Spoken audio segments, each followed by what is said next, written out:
Серые стены комнаты давили на него, сжимали виски стальными тисками. В голове постоянно звучал монотонный стук.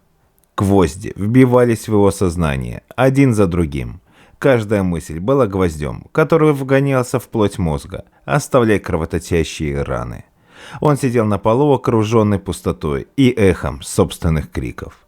Мир за окном казался слишком ярким, слишком реальным, чтобы быть правдой. Лишь его боль была настоящей.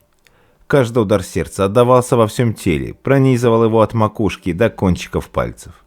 Никто не приходил, никто не слышал его мольбы. Он не помнил, как оказался здесь, но знал, что выхода нет. Эта комната психбольницы стала его тюрьмой, его проклятием. Гвозди – его единственной реальностью. Он попытался встать, но ноги не слушались. Они были пригвождены к полу, как и все тело. Часть этой комнаты, часть этого мира боли. Он закрыл глаза, пытаясь вспомнить, каким он был. Каким был свет, каким был воздух, свободный от запаха крови и металла. Но в голове звучал лишь проклятый стук. Сквозь туман сознания пробивались обрывки воспоминаний, лица, голоса, смех. Но все это казалось чужим, словно из другого мира. Его мир теперь – это гвозди. Бесконечная череда гвоздей, которая вбивается в его плоть, оставляя рваные раны на коже и в душе. Время здесь не существовало. Оно текло, как густая, вязкая субстанция, захватывая его в свои липкие потоки. Каждый новый гвоздь – еще одна секунда, еще одна минута, растянутая в бесконечность. Он знал, что это не прекратится. Боль стала его спутником, его единственной истиной. Иногда ему казалось, что он слышит голоса, смутные и далекие, зовущие его по имени. Но он уже забыл свое имя, забыл, кем он был. Остались лишь гвозди, пронизывающие его сознание, становящиеся его сутью.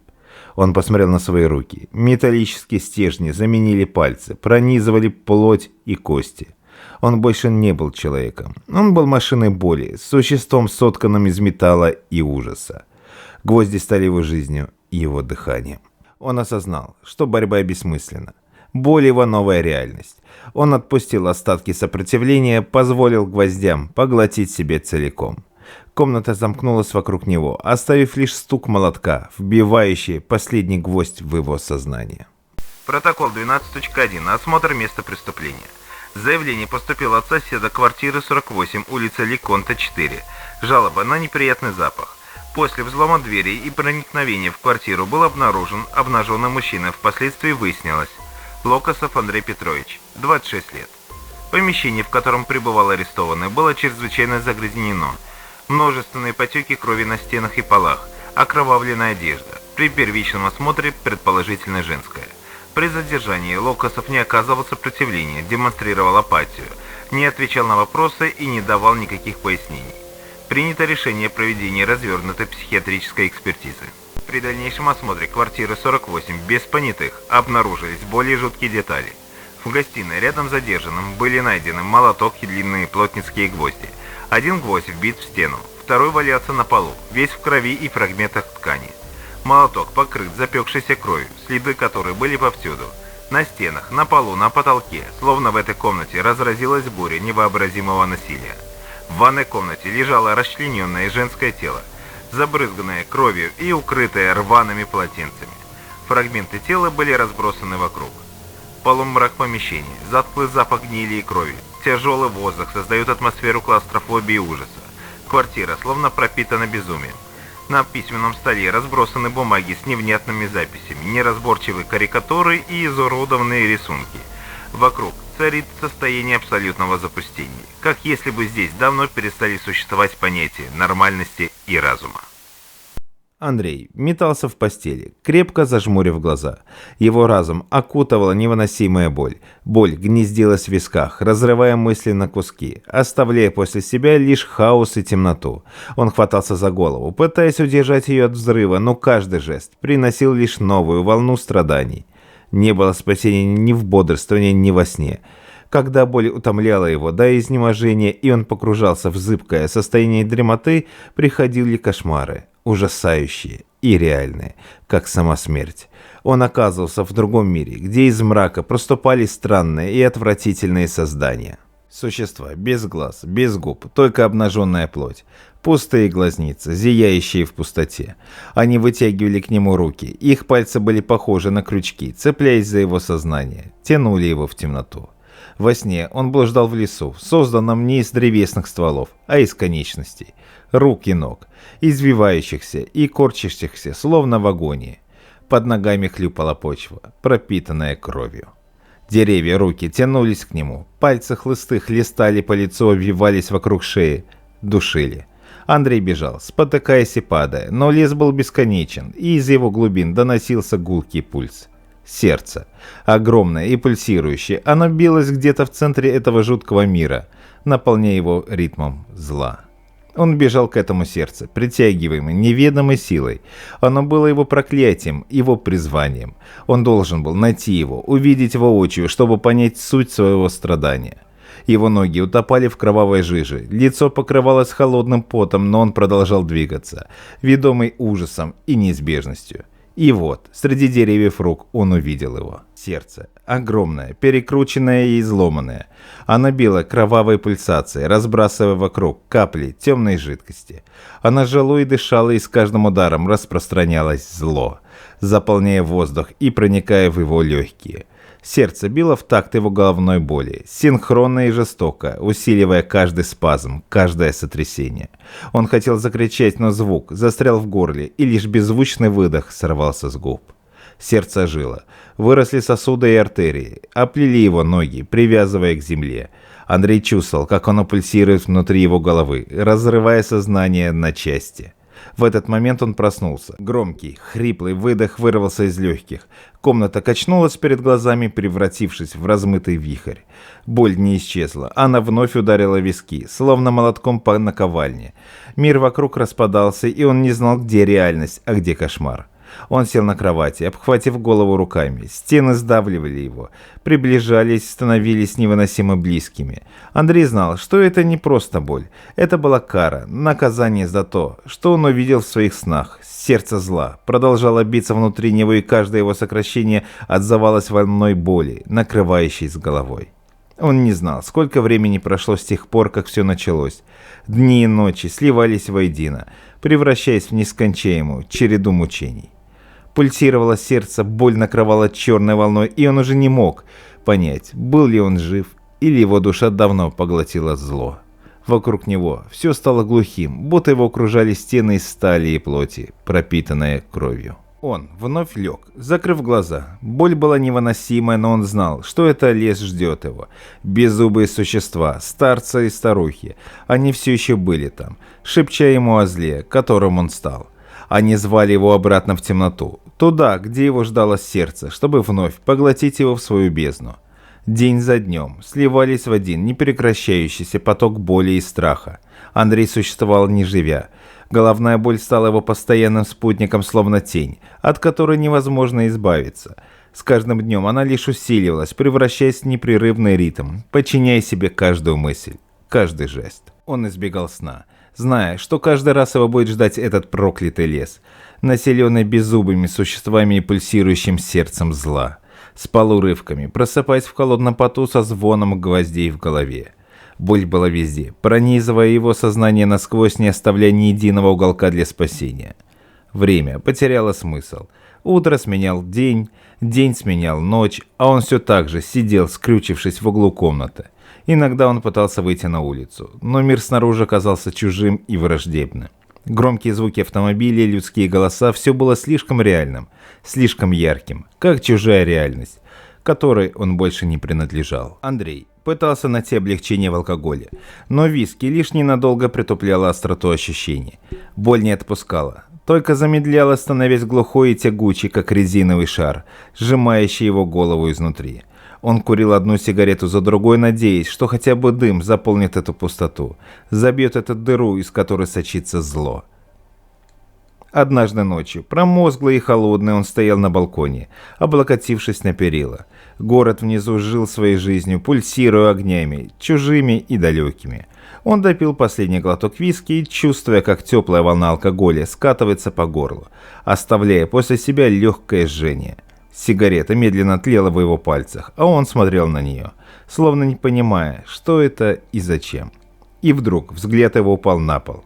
Там, среди мусора и пепла, лежал молоток и 2 длинных гвоздя.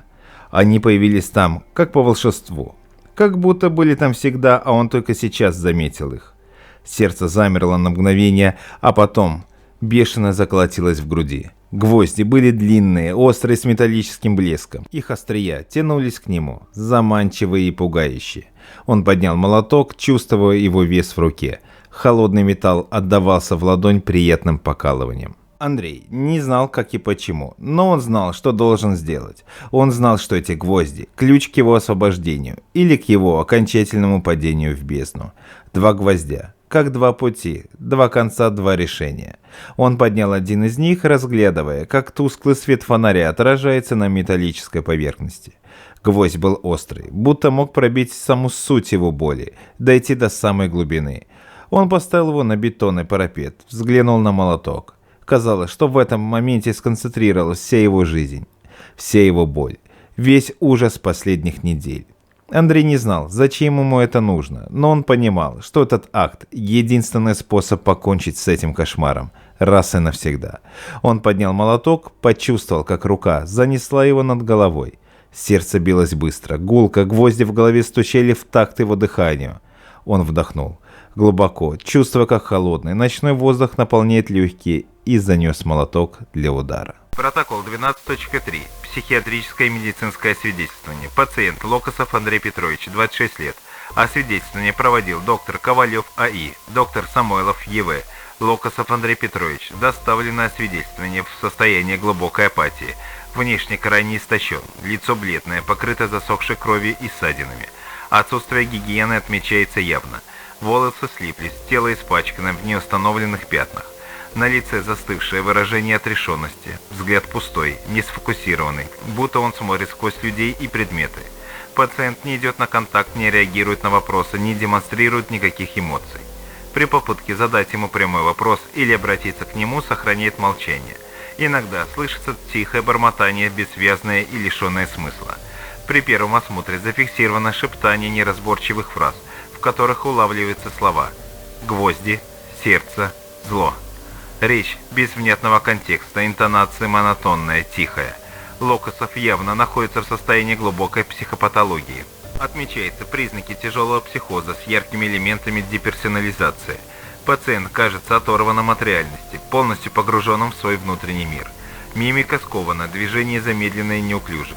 В редкий момент активации может внезапно перейти к резким, бессмысленным действиям, как будто реагирует на внутренние стимулы. Наблюдаются признаки сенсорных галлюцинаций.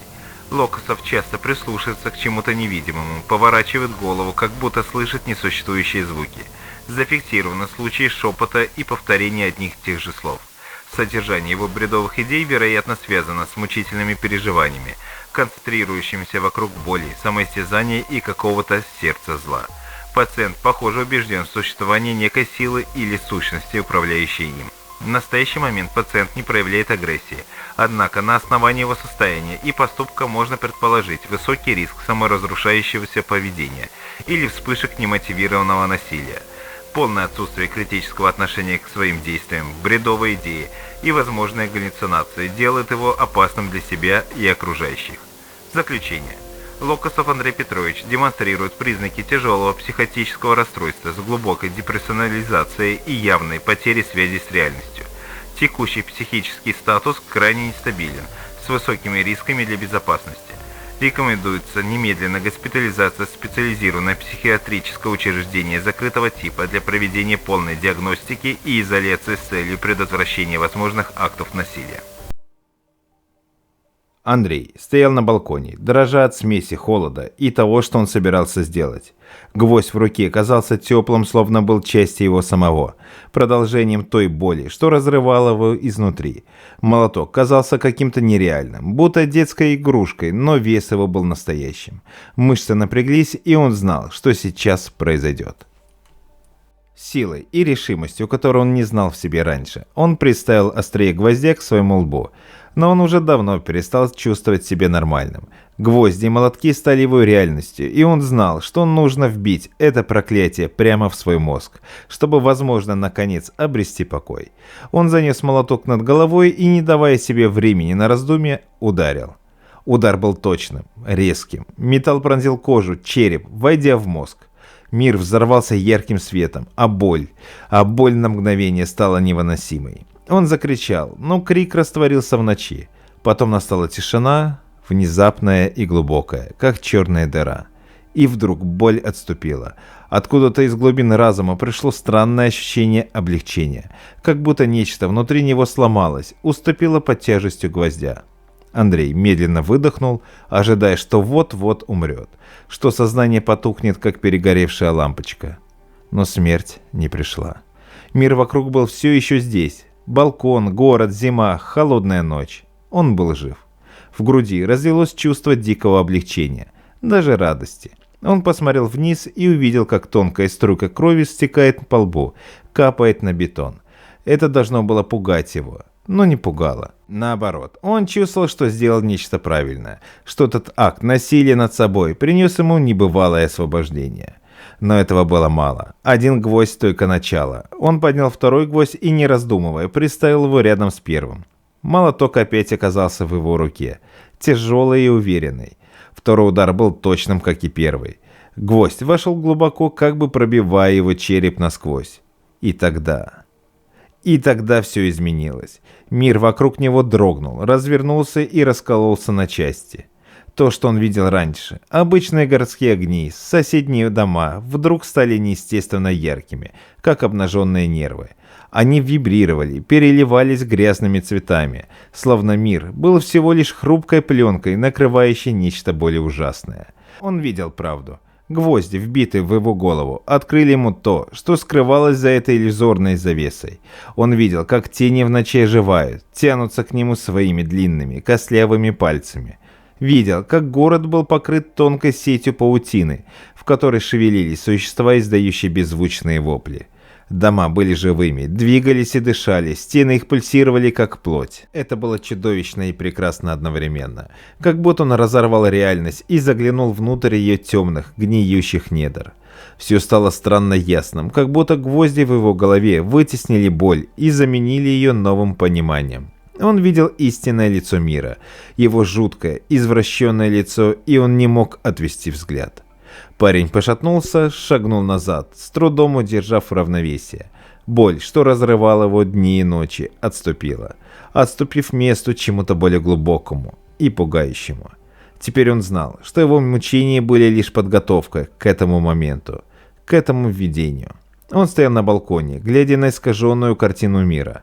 Гвозди в голове пульсировали в такт с биением его сердца.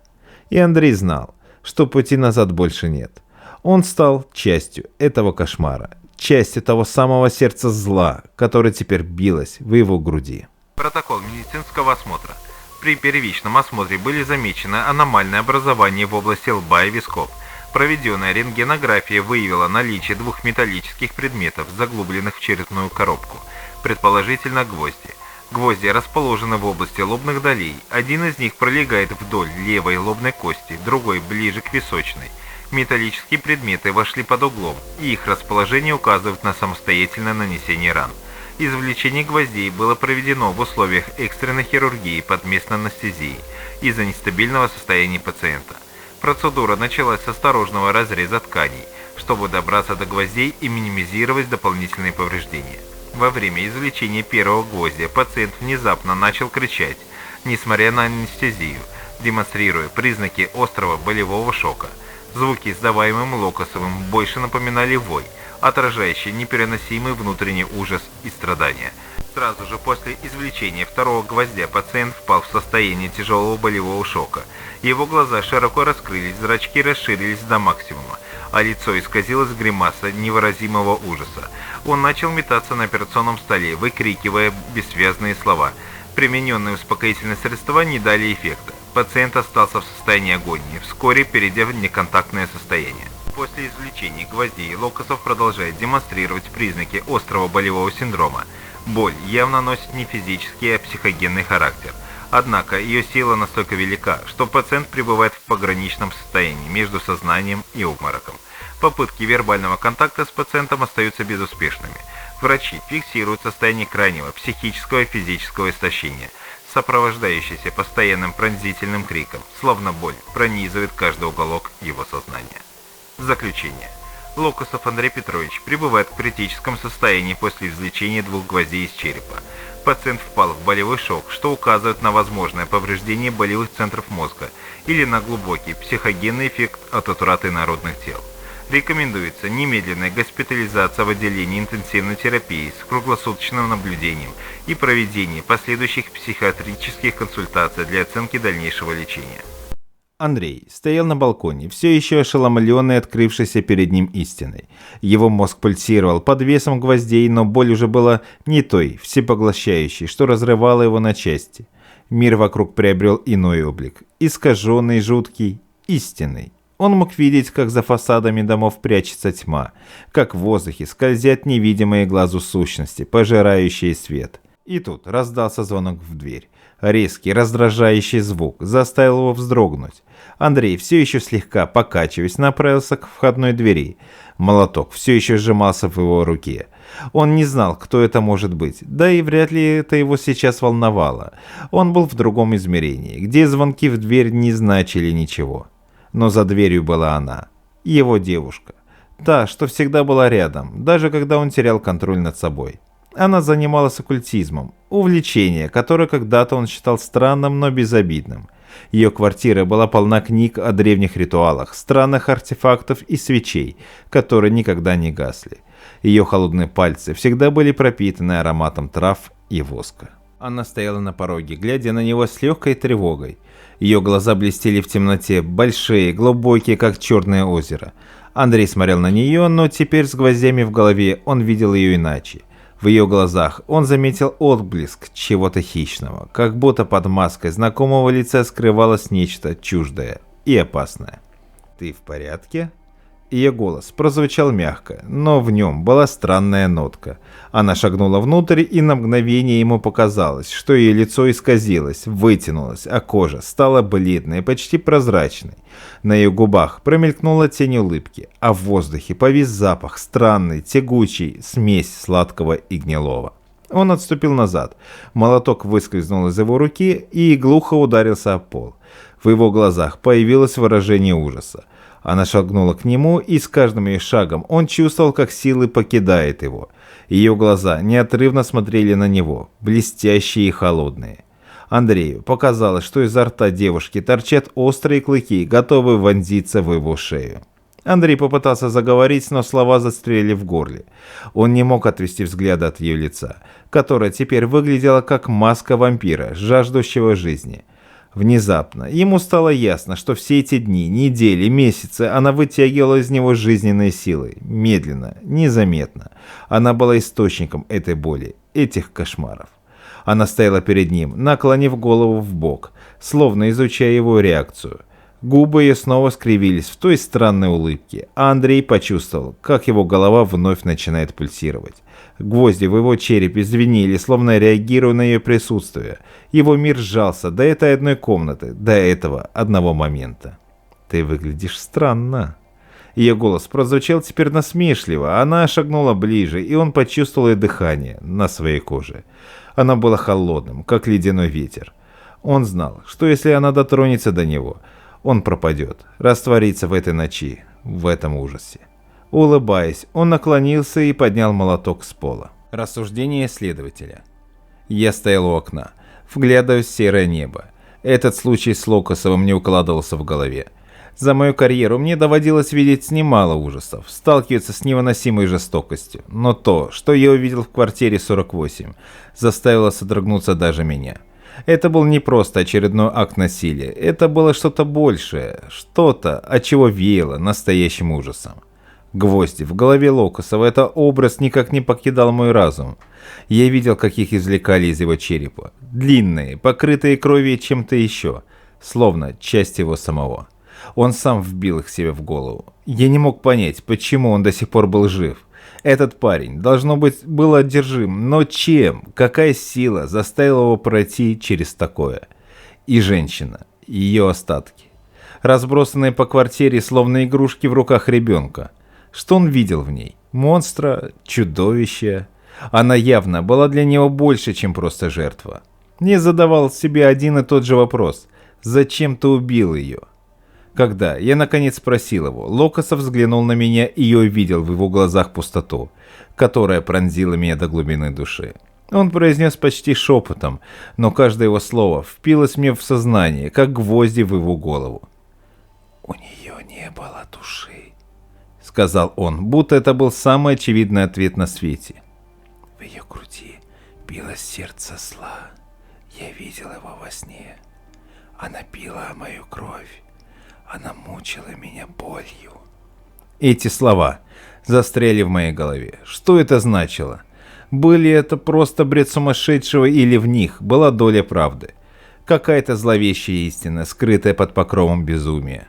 Он говорил о ней как о существе, лишенном души и воплощения зла. Может, он действительно верил, что жил с демоном, что она вытягивала из него жизнь медленно и неумолимо. Я снова подумал о гвоздях. Это не был просто акт самоистязания.